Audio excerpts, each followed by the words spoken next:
I'm going to hold on. There you go. You had your hand up. Um, this is the podcast. Welcome back. It's been a while. Another episode, another day.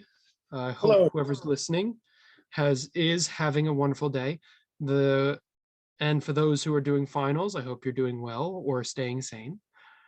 Uh, we have a variety of stuff to talk about. This one's not going to be super pointed and directionary. We just have a variety of things that we wanted to talk about. So we can just start going into them. I think the first one would be to discuss, I guess we can talk about one that I want to talk about first, which has been sort of covering the internet for the past week. And you don't know about this because I just brought this up now, but it's called Chat GPT. AI software. It is, you talk to this AI software like you're texting and it speaks back to you. It is causing a lot of problems because people are realizing that a lot of their jobs are going to get replaced. Yeah, I Now, read about. and so what this is, mind you, it's not going to happen tomorrow. It's not going to happen in the next week. People are saying, oh, it's going to get paywalled. You're going to have to pay for it. The website's already overloading. That's fine. People are going to clone it and copy it and paste it and put it other places. And there's going to be free versions. There's a reason there is open sourced free versions of softwares like Adobe. Instead of Adobe Premiere, you have DaVinci Resolve. Instead of Adobe Photoshop, you have GIMP. You have different types of open source and free versions of those paywalled versions. AI specifically, you can have, all you need is one person to pay for it, and they can have the AI ask to clone itself or some form of a clone or a starter, and then you can just ask for the source of it and then start another one. So that's how I'm looking at that. So I'm not worried about it getting paywalled or anything like that. But what I find so fascinating is it's quite literally able to basically do all forms of marketing and all for anything that involves writing. Realistically, it can do. People have written movie and TV scripts for it. People have written blog posts. People have written news reports. People have written papers, like assignments, like homework assignments on it. And people have written scripts, have had it write scripts for them. All these things in seconds. One of the biggest things that I saw was that people are able to have it do low form coding. Now, what I mean by that is it's not able to code freaking whatever, like 3D, a whole movie in code. Like it's not going to do that. But some people were like, oh, code me a game where a duck has to get the piece of bread at the end of a walk, of a sidewalk. It'll code it and it'll do it for you and it'll have zero errors. And I saw a video of a guy talking about things like, the thing that makes this insane is that some of these codings are not hard, but it takes 40 to 50 man hours to do this, whatever this was. And he goes, and this just did it in less than a minute. Even if it's easy stuff, it's there.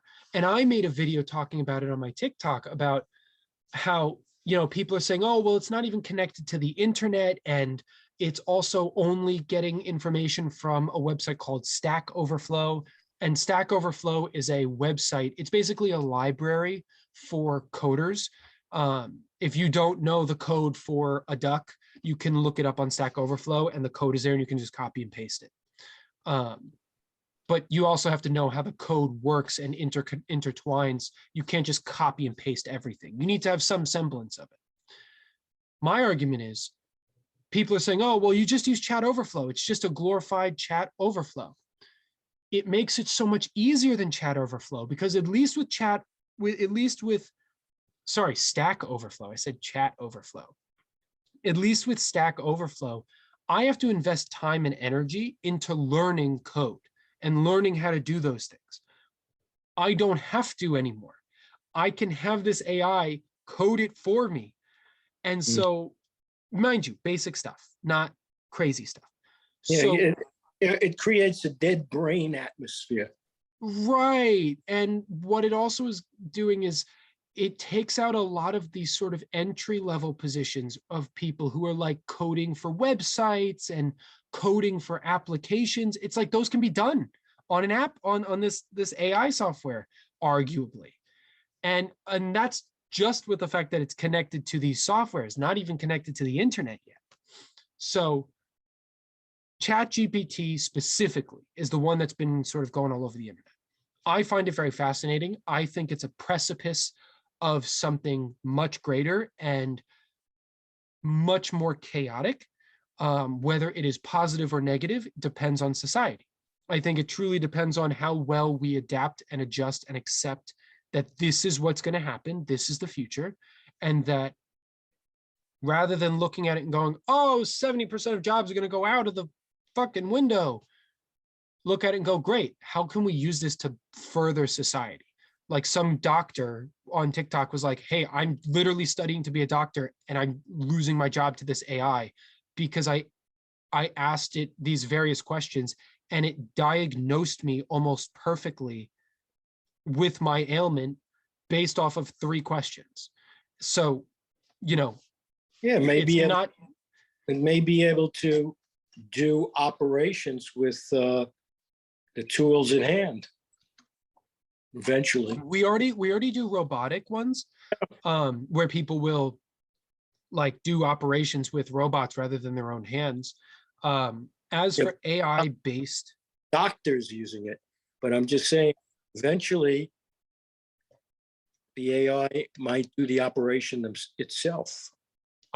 that would be cool. I think the tough part with that is because we are all, though we are similar, there's so many things that are so unique and different that like I think we're a ways away from that.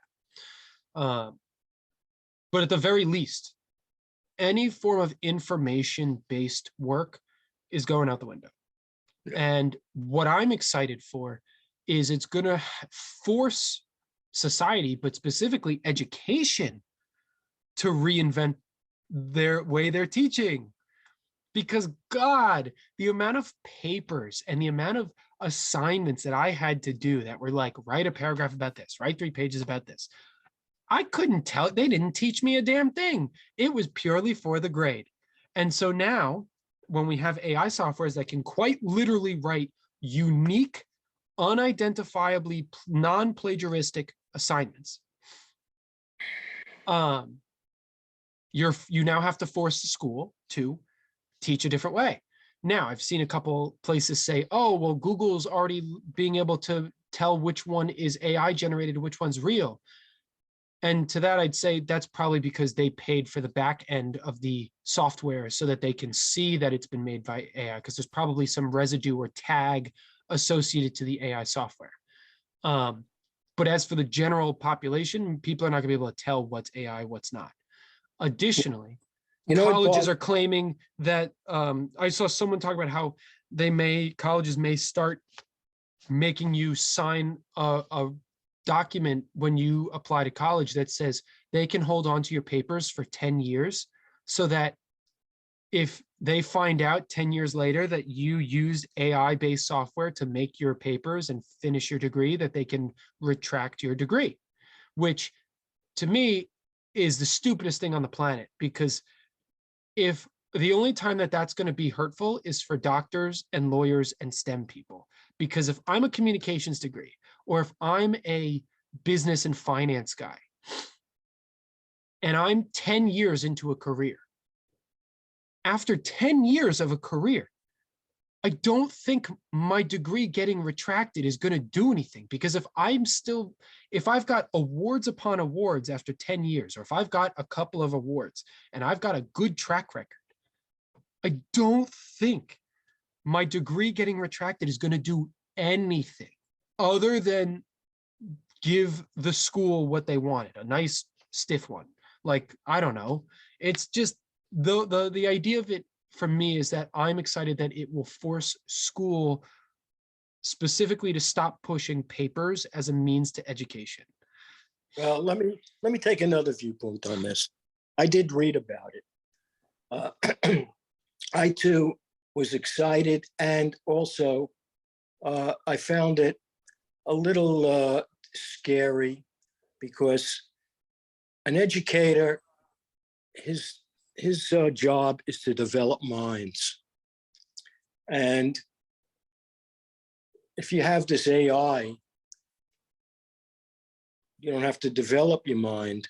All you have to do is process what the information the AI is going to, utilize, but answer your question or do what you ask them to do. I think that's a terrible thing.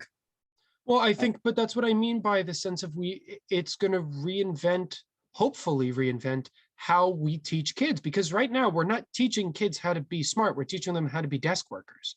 No, Kids. That's not what I'm talking about.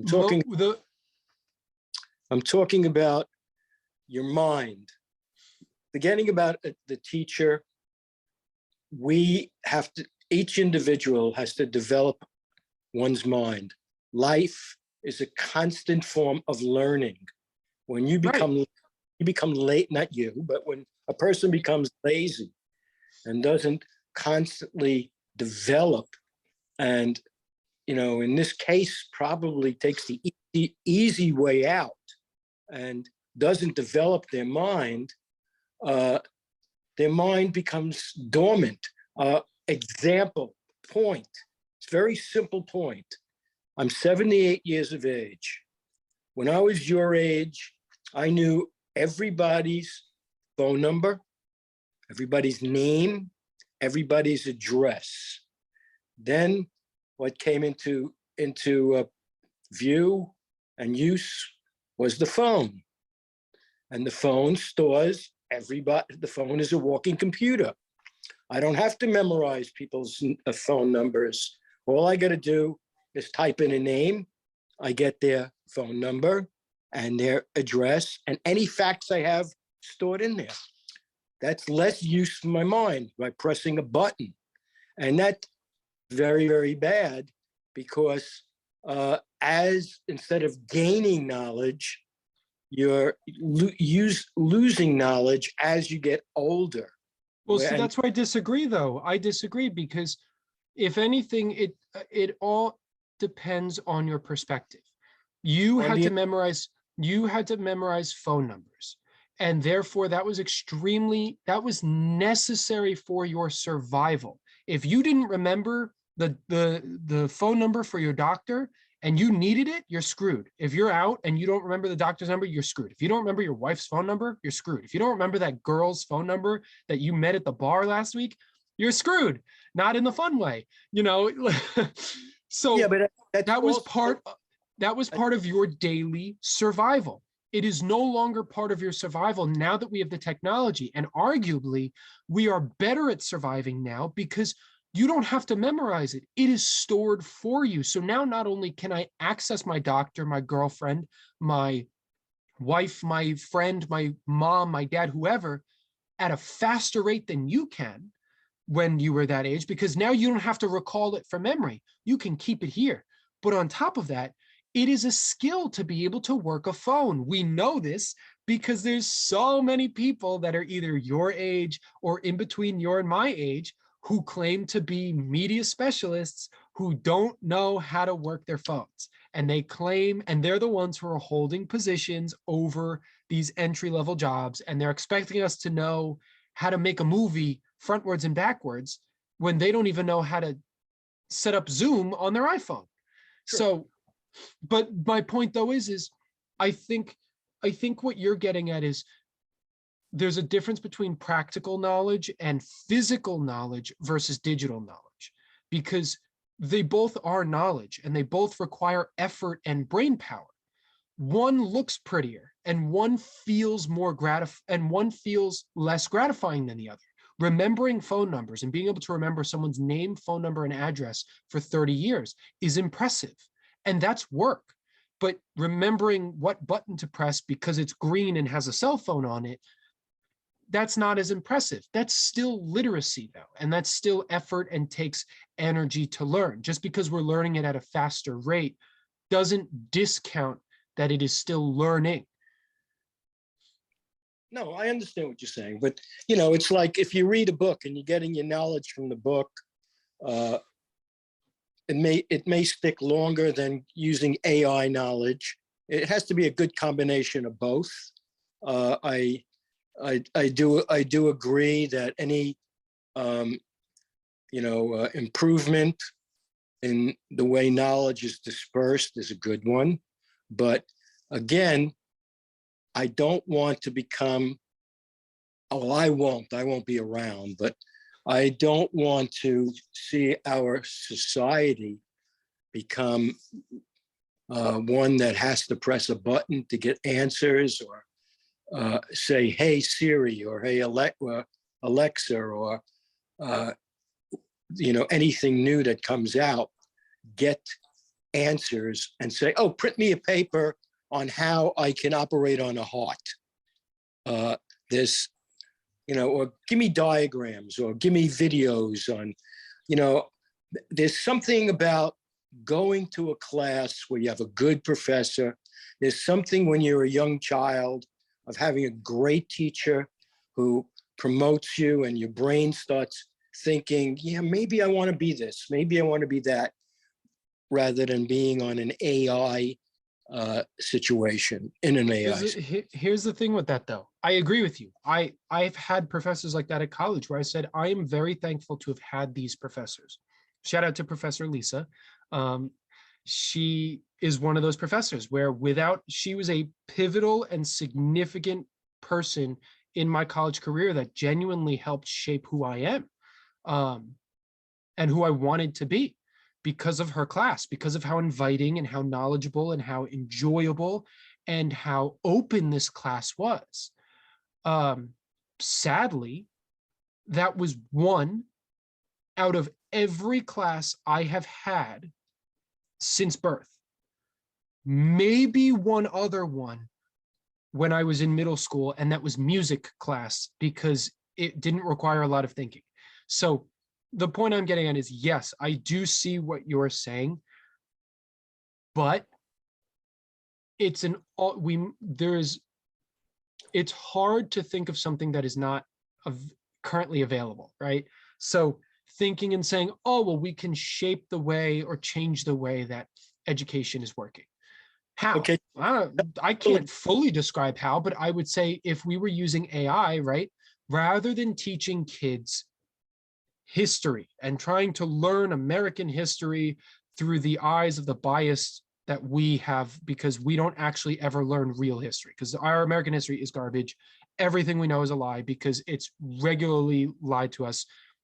Not everything. I'm not going to over exaggerate too far, but a lot of it is lied to. A lot of it is hidden and not given the full information, or we are looked to be the victors when we're not actually the victors, or we did more damage, whatever. But rather than spending a whole semester trying to ingrain this in students, imagine if we had AI who could teach us that in a month.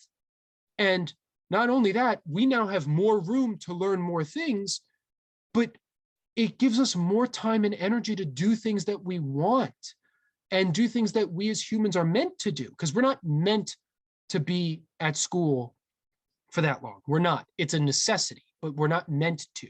We're not meant to be at a job for 40 hours a week. It's a necessity.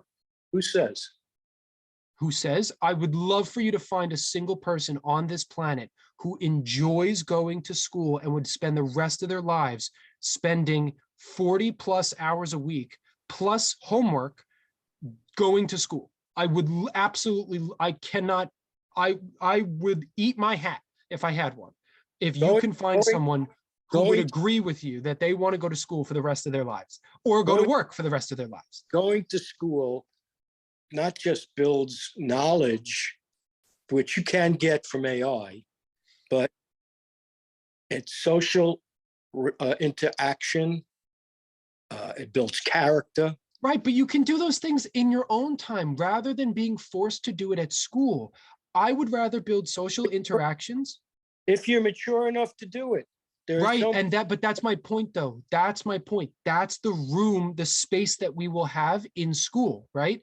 If we don't have to spend a whole 6 months, 9 months learning about American history, we can learn it in 1 month. That leaves an extra how many months to focus on other things, have another class, a new class that teaches us how to function and deal with our emotions, how to socialize and interact, how to use interpersonal skills, things that people don't learn until they're in their 20s and 30s. We can question. teach those things. I could have had a class that actually taught me how to do taxes or change a tire or cook for myself. Question. There are some students that sit down in the class who have good teachers who can't learn the subject even when they're taught properly, have to get tutors, and they That's still that's can't why learn, AI is great. they can't learn it in anything less than the whole semester. What makes you think that they could learn it in a month with AI? I'm not guaranteeing that they could learn it in a month. I was using that as a reference. I'm just, The you know, reason I was using we could learn it in a month is because of the idea that AI can synthesize and compress it into a very intellectually understood way. And thus we wouldn't necessarily, and because of that, because we don't have to write papers, because it would require either less funding, whether it's for the assignments, for the work and whatever, and because we don't have to sell textbooks, and because of all these other things that are required within the educational system, we might be able to shorten the time. We might be yeah, able but to. writing is a skill. Writing is a skill. Thinking is Right. a And skill. so, but listen to what I'm saying. You can teach writing. You can have a class in writing. That's not a problem. There's nothing wrong with that. Well, no one's writing papers anyways. Most people are typing papers. If you have AI that takes papers away, that's fine. We can have a class that Right. teaches. Typing is writing. You're putting your thoughts down on paper by typing instead of Right. using. And so what I'm saying is I'm not trying to completely remove writing and typing and thoughts being put on a piece of paper. What I'm saying is there is a lot of bull crap that goes on at school. A lot.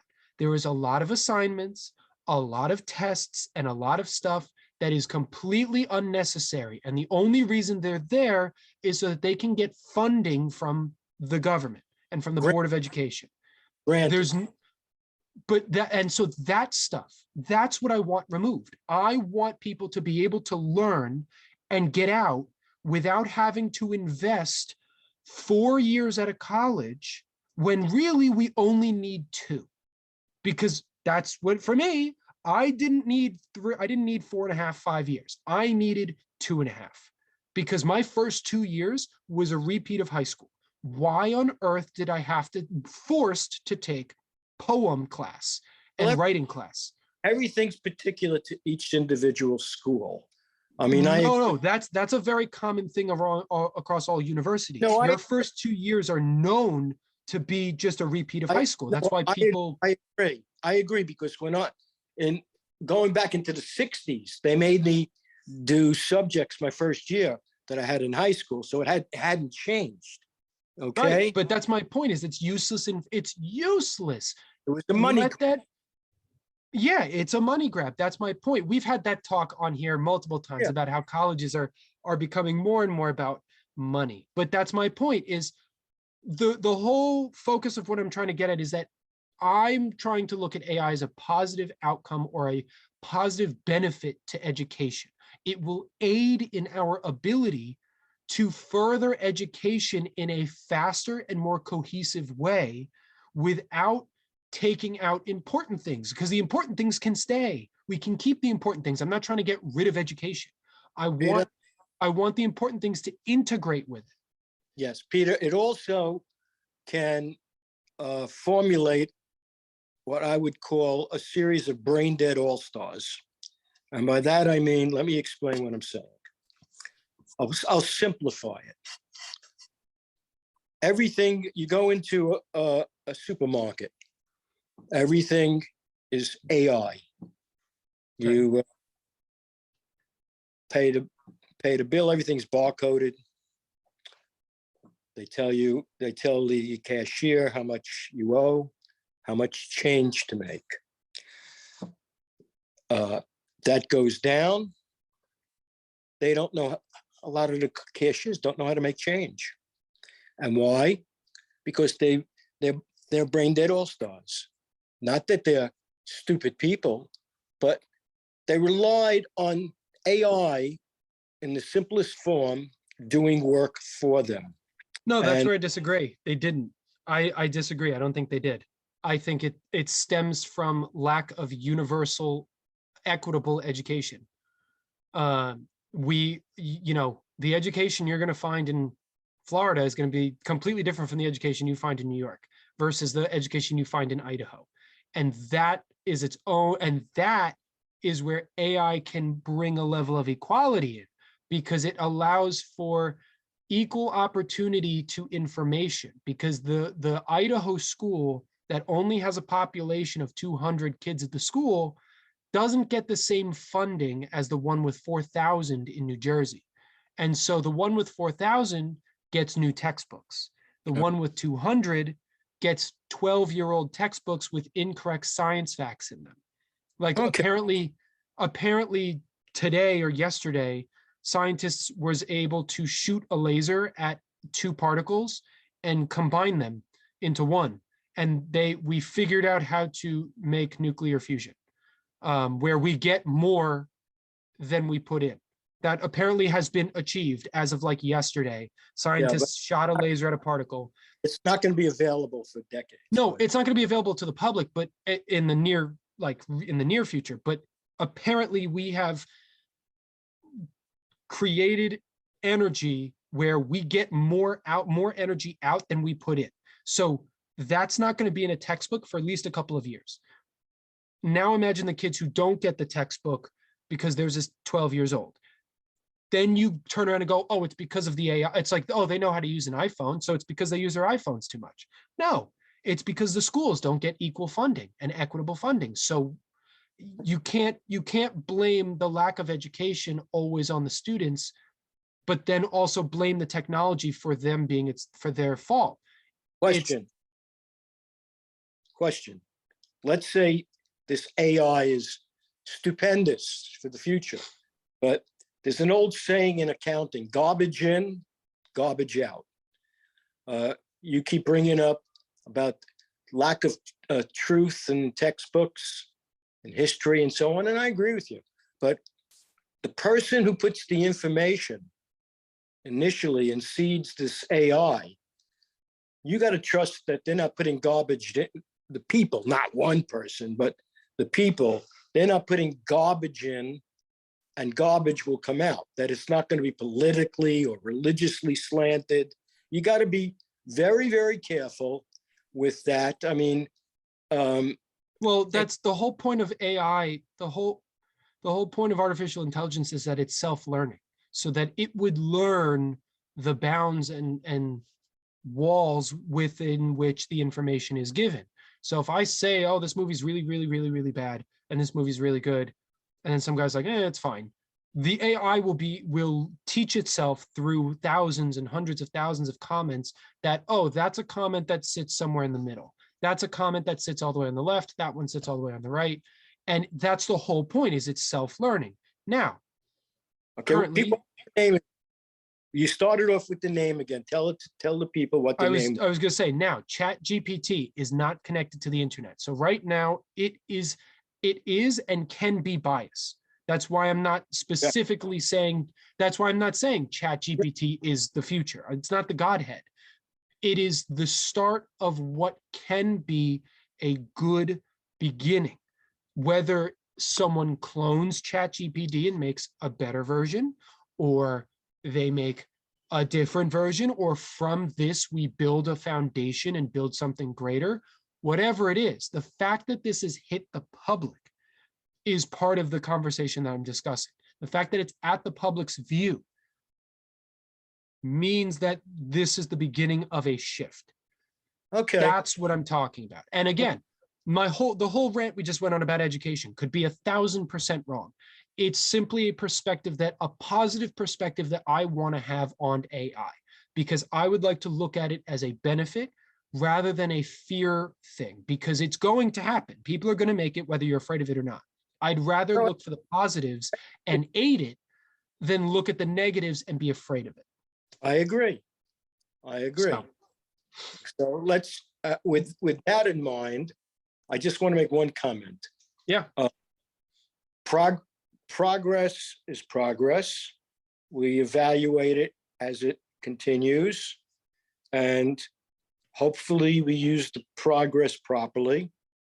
If we do not, then it could be more damaging than good, but hopefully progress will be good. That's all. I just, like I said, don't want to see a bunch of non-thinkers who are just asking questions like, hey, Siri, give me the answer to this. Hey, Alexa, like I say to Alexa, give me all news bulletins. And Alexa says to me, well, which news agency do you want? So I said, so-and-so and so-and-so. The agency that I said was CNN, but that means whatever information I'm getting from Alexa is skewed towards a certain viewpoint.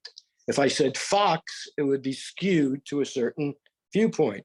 So AI can be directed, and Siri and Alexa are great progress. And I hope that what you just talked about will be the start of many different types of progress that will be used properly. That's all.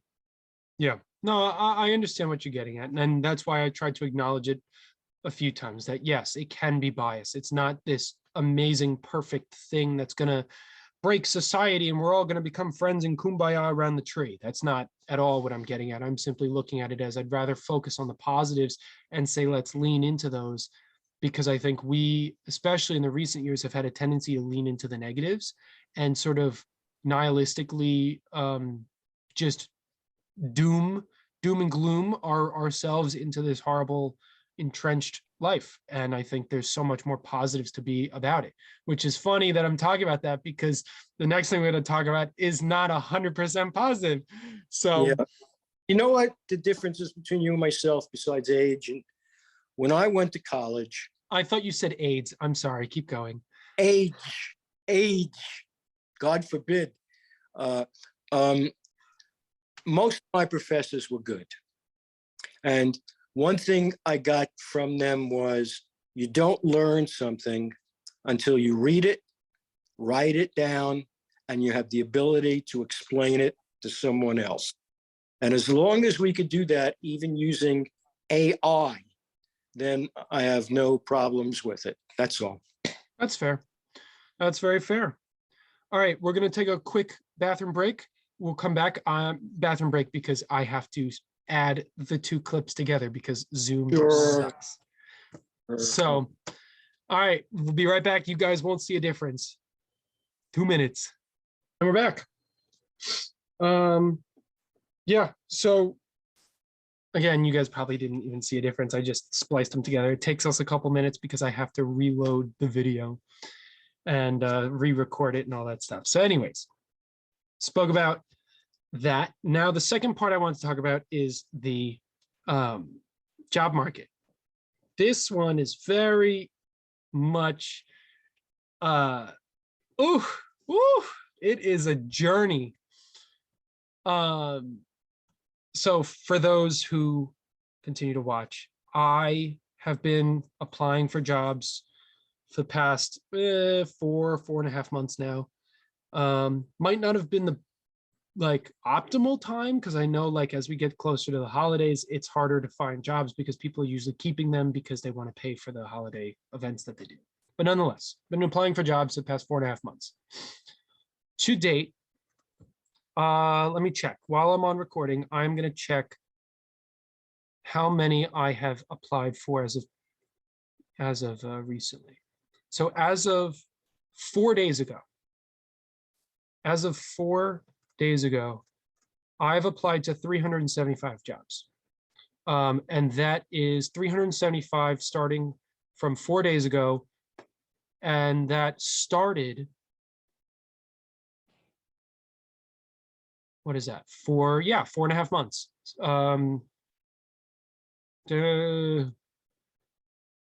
July 27th. July 27th all the way to 4 days ago, December 9th, 375 jobs.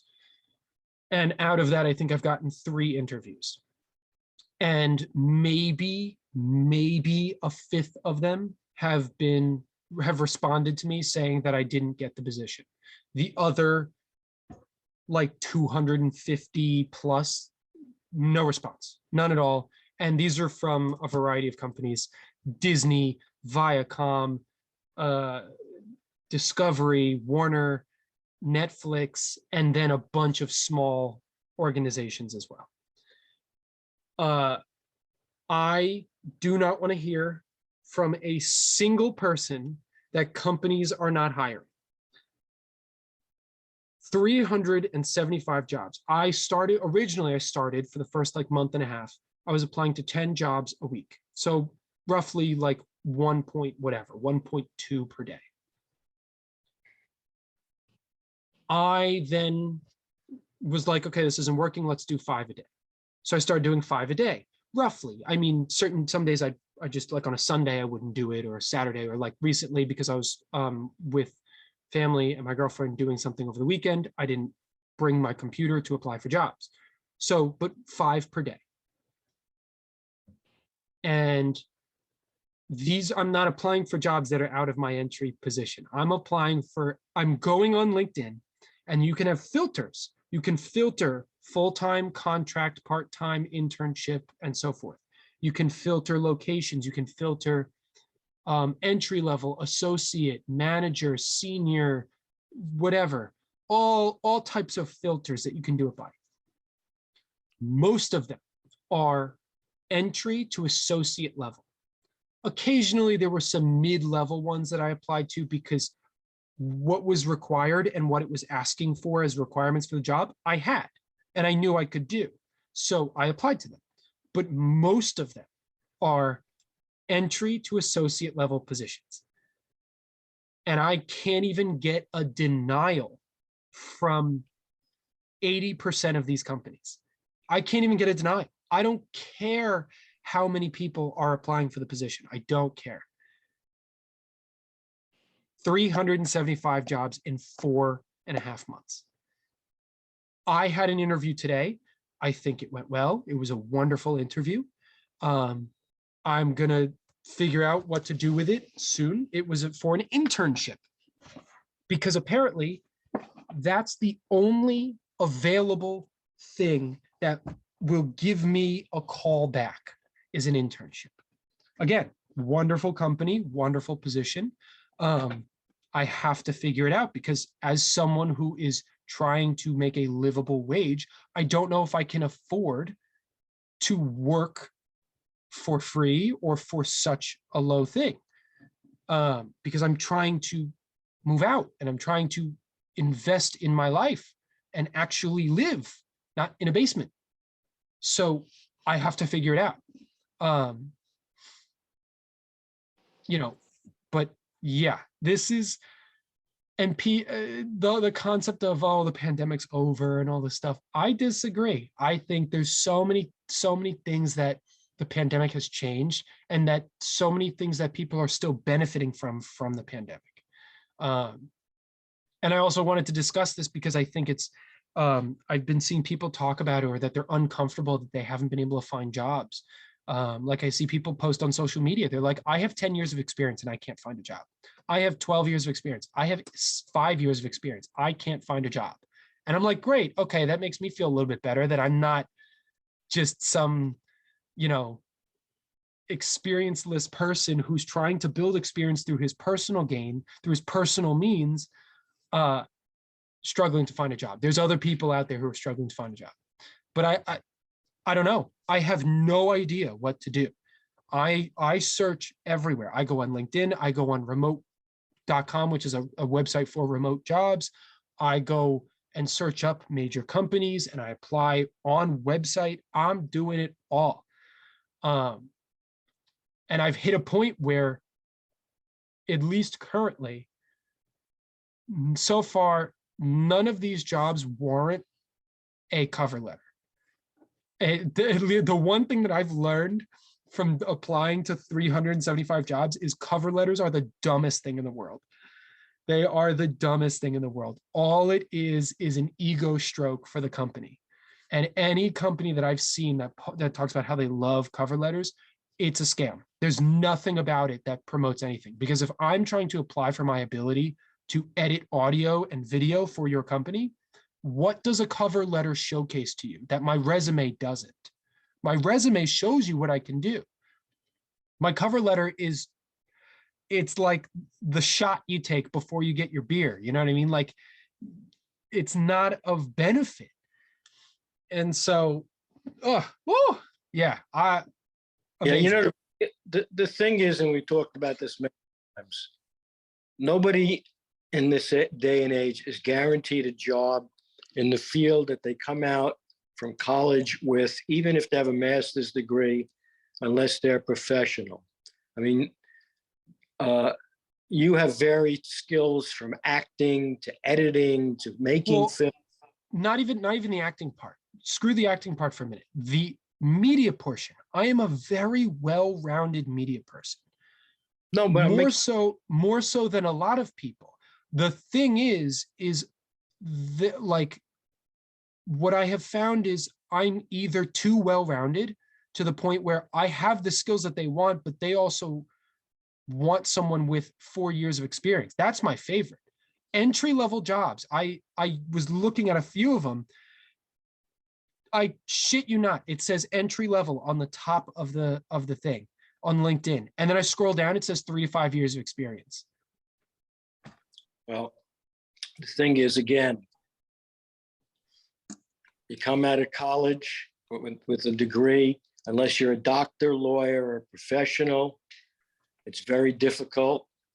Nobody guarantees you a job, not you, but individuals. You just have to catch it right at the right time. You've been on the market looking for about 6 months. Me? No, 4.5. 4.5. It's, to you, it seems like a lifetime, but it would be a more of a lifetime if you had a wife and children to support and rent. Oh, definitely. I'm in a very privileged area right now to be able to be home and not need a job because I don't have a family to support. Absolutely. But the point is the fact that I'm applying 5 a day and I can't get even interviews. Or if I do get, out of the 5 interviews total that I've had, I'm unable to get a call. 2 of them ghosted me. That's the part that amazes me. And I was baffled by that. But you went right after getting your 5-year degree, after being very successful at your college, having your own radio show and such, you extended your education, went to acting school. Yeah. Have you gone to any acting auditions? I have to currently pause because of my skin. Well, I also, prior to this, so for those who are watching, I have psoriasis and it is progressed to my face. That's why it looks like I have really dark circles.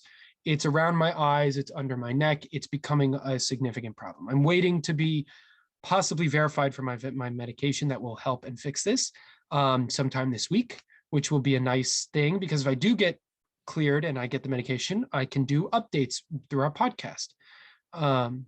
That's funny though. I've had 3 auditions prior to it progressing to my eyes. I had a little bit under my eye and I would hide it with makeup. I had 3 auditions. One of them, I got pretty far and then I got nervous and fucked up during the interview, during the last stage, because I was all nervous because I got so far and I screwed myself. So that was just me and lack of experience, which is fine. And I'm not upset about it. But I've had almost the same amount of interviews or auditions for acting that I've had for jobs. And I think I've applied to maybe 50 auditions, maybe. And that's from May till now, from May till now, which May, June, July, August, September, October, November, December, 9 months, 50. In 4.5 months, 375. And I've had, I think, 5 interviews. So You have to be patient. You will hit something just when you don't expect it. You'll network with somebody if you get out of the house and go to a party or go to a recruiting situation. You'll find something. I mean, in your senior year, they usually have college recruiters coming down. yeah, I would have loved to do that, but I was too busy graduating in COVID. That's the problem. That's one of the biggest problems for me was, and I think for a lot of people that graduated in the COVID period of those 2.5 years, because everything that I was going to do, I was going to do an internship while my last year at college. I specifically worked hard my sophomore and junior year. I took 7 and 8 classes a semester. I got special authorization to have that so that my senior year, both semesters, my 5th year, my super senior year, I only had 2 classes. So that way I was available 3 to 4 times a week for an internship, and I can go full hog, whole hard at the internship and try my best to blow them away and walk out with a job. That was my plan. My answer to this is it's 2 parts. You may not like the 2 parts, but it's 2 parts. One, you don't quit because like I said, no, never. Never. That's why I'm still applying. Yeah, you don't know. Also with that, you try to get out if there's places to go, hooked up with your former acting school or places to go where you can network, even if you're not job hunting, just networking. And then thirdly, it was more than 2.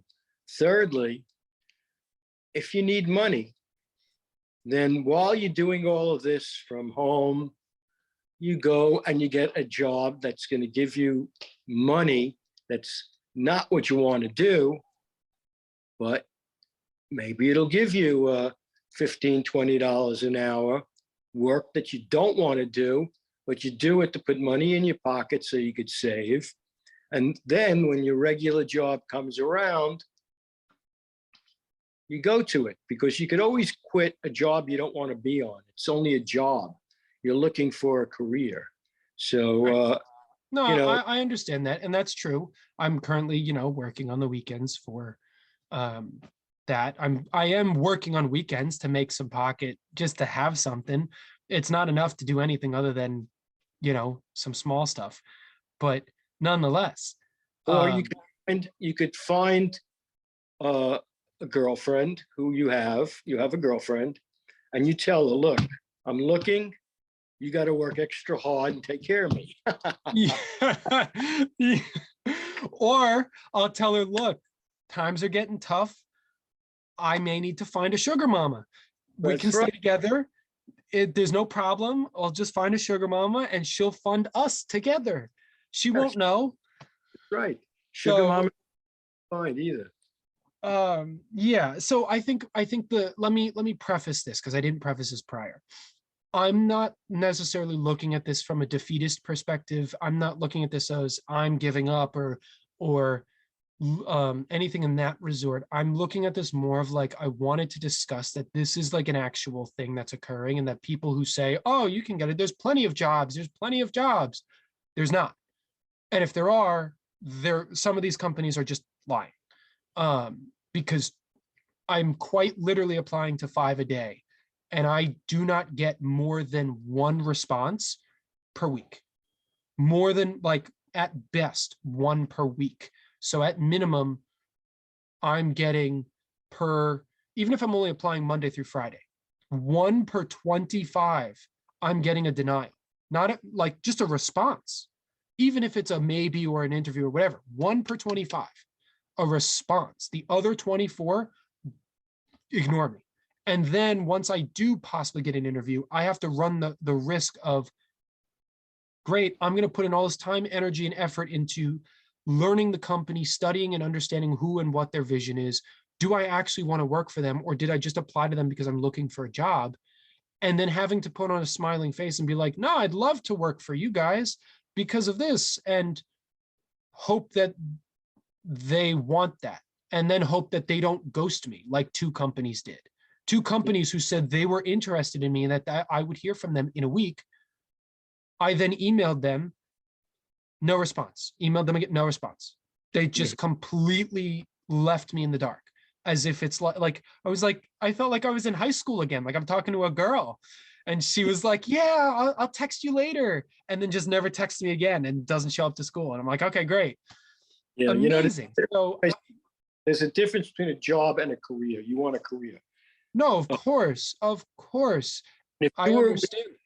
if you were in Florida, I'd get you within a week, but it would not be within the bounds of the career you want. It would be a job. So No, it you'd would make, be something to just put money in your pocket so that you can then, if you need to, take a risk and invest it into something, or yourself or an apartment or whatever that you need. Yeah, of course, because there's certain risks that I can't take right now because I'm home, because I don't have my apartment, or because I don't have my own car. There are certain risks that I have to not take. I can't take a job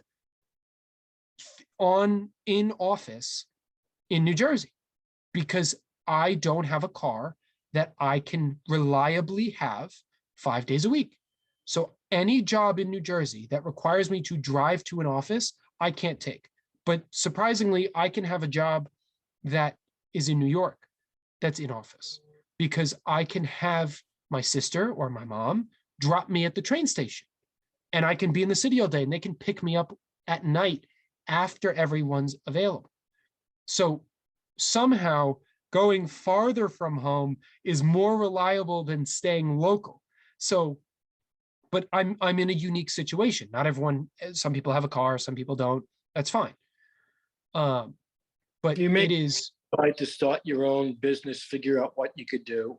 well, and that's what I've been considering recently as well, is like, do I just sit down and figure out a way to start a business? Do I just sit and do that? Because it's starting to feel like that's a lot easier than trying to jump through 7 hoops to Yeah. get a company just to have a second interview with me. And then Yeah. I have to have this second interview with a new set of people, and I have to play pretend like everyone else at the call, because no one actively wants to be on this call. None of them do. Yeah. Not me, not them, not anyone. They are getting paid to do other things. They barely want to even show up to work. So, Yeah. like, no one wants to be here. And yet I have to perform to my highest. It's wild. It's wild. It's insane. Another thing is going back to one of your old professors that you had a connection with and see if they have any networking abilities for you. I mean, That's a possibility. Yeah.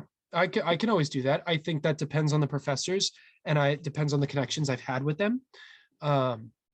I sadly didn't have enough. I would have to go back. I would have to take inventory, because sadly, most of my professors were one-offs. I didn't have any of them reoccurring for multiple classes. So if I did develop relationships, it was a very flimsy one. But I would, again, doesn't matter. It's still a relationship nonetheless, because some students have no relationship. So it's worth taking inventory. That is a positive way to look at that. well, I'm I sure that in time, hopefully not too long, in time, it'll click. You'll get something. Oh, I'm fully aware. I'm not someone to give up on that. I'm not going to give up. I'm not going to stop applying, unless I decide to open my own business. Like, if that's what I'm going to do, that's what I do. But I'm not going to just like shrivel up and die. That's not who I am. That's not what I like to do. But if you need money and you need more than working the part-time Saturday that you work, You work the corner. yeah, no, you can work the corner, but I wouldn't say that. But there are local businesses that you could work at. You know, Yeah, no, I know. There's like, if I'm that desperate for money, you can always work for the local laundromat or the local pizza place for a couple bucks. Yeah, whatever, screw it. That's I think for me, especially because I'm a media-based person, I have to find a middle of like using my time, my free time to build my media portfolio so that I can then present that to companies or present that to people and say, here's stuff that I've produced on my own by myself. Like, here's my stuff. Yeah, you may And have local businesses, small businesses, and say to them, I can increase your business if you give me a chance by using different types of media that I'm accustomed to. I can increase your business and start your own platform, your own business platform. right. And that's a possibility. So there's a myriad of things that I can do. For me specifically, it's tough because I'm in media, and that is a very volatile market. So I'm very aware of that as well. I'm not defeatist at all. I'm looking at it more as like I'm interested in talking about this because I think there's so much discourse on it. And it's interesting because I see some of my friends who graduated a year before me, who were able to get a job because they got a job and then COVID hit, or they had a job before COVID or an internship that developed into a job. So they had an easier time with that. But I find the whole conversation very interesting because it's, to me, miraculous that I've managed to go 375 without getting to a certain point. Out of everything, there was one position that I turned down, and that was early on in the application journey that I made. It was like whatever, one of the first, I think, 50. And that specifically I had to turn down because what they were asking for me was just impossible.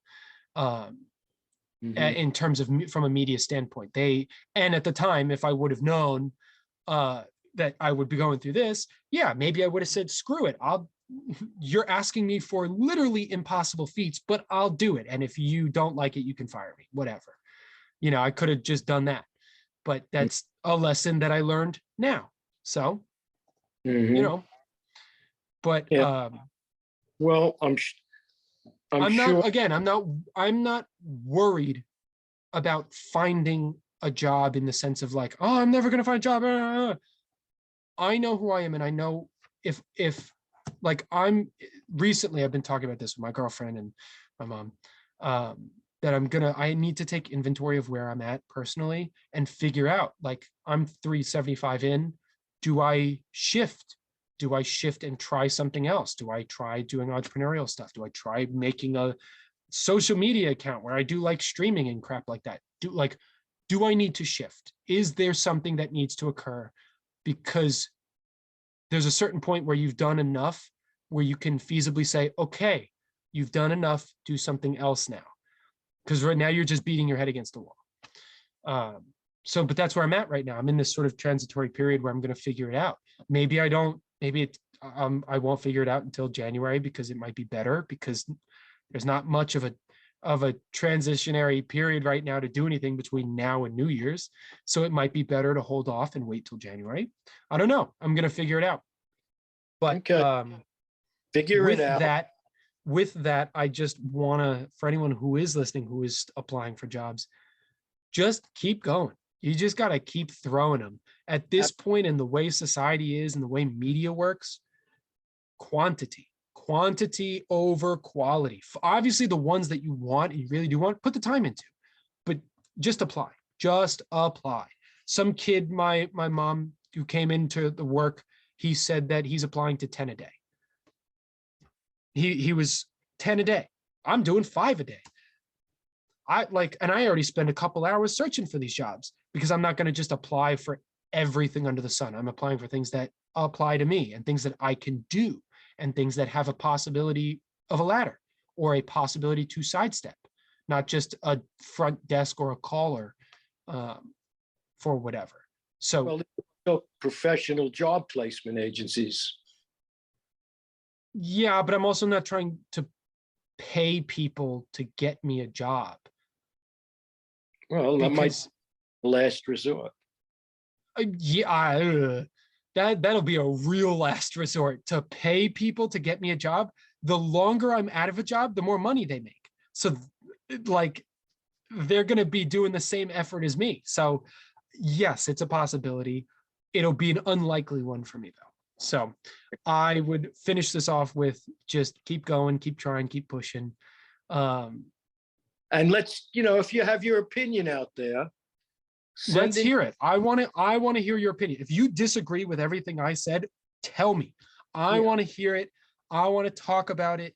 You come on the podcast. Tell me how much of a loser I am. Tell me how much you disagree. Tell me how much you agree. I don't know. Either one. On either topic. That's true. On either topic, on the AI or the jobs. By all means, we want to hear it. Comment it on wherever you're listening. If you're on YouTube or I think Spotify, you can answer the question that's at the bottom, or contact one of us and tell us, hey, put me on the podcast. I want to come on. Or say, hey, can talk about here's what I have to say. You can talk about it on the next episode. We'd love to do that. Okay. Absolutely would love it. With that in mind, everybody have a wonderful holiday and I know a happy and healthy New Year, and be safe. Whatever you celebrate, yes, whatever you celebrate, Christmas, Kwanzaa, Hanukkah, Diwali, all of it. Whatever you celebrate, Diwali, it's a Hindu thing. Hindu, Buddhist? Oh, I'm stupid for not remembering that. I believe it's a Buddhist thing, is Diwali. Damn, I hope it's Buddhist. I'm sorry if that's a disrespect. I didn't mean to. But whatever you celebrate, have a good and healthy one. Stay safe and have a good New Year as well. Yeah. Peace out.